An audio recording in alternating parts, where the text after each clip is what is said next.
Itokales indrisy nisy ho vitany tsy nisy fa vo mainky ako mampisy olana eo amin'ny fiaramonina zay koa tratra mipaka daholy ny problème tonga le paka de sokatra daholo mibara de mamola nefa le tompony nandresy le tompony tafakatra tany an-danitra ohatrany hoe misy filôzofia misy tantara kely tao anatin'le izy de tena ela lesika nandresy any Jehova fa aleo aroseny ty nandresy Jesosy ohatrany hoe misy ohatr'izany misotro tao akory zalahy de mahita an'izany hoe aleo ty menakeliny razany efa iny any nafaty azy de mbola taire ty menany razany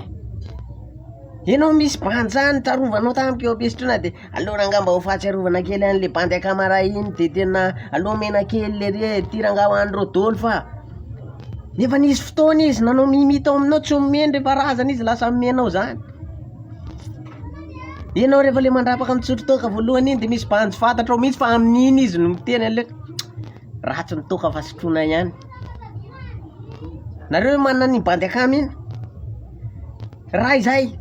faharoa ny toka ma intelligent rehefa misotro toka ianao lasa mahatsapa sy mahafantatra fa tena tsara sady mahafinaritra ny mandra-tatatra dinio nge ianao ihany mahalala an'io mandra-tatatra aza resahana izy hoe ino ty mandra-tatatra ty fa izy mahalala ny fahatsarana io lasa mahay ho azy ianao lasa ingénieur ianao lasa ingénieur lasa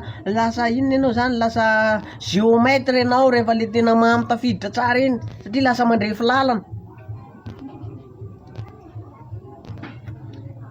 ary arakaraky ny toka sotronao miova koa ny phrase avoaka ny vavanao raha vo io CVO de efa teny gasy fa raraka teny ratsy fa raraka io toka gasy ny tiako tenena io le azopaina tonga de ataotsika mihina fa mba andramo ange io hoe andramo fotsiny ataovy cuve noir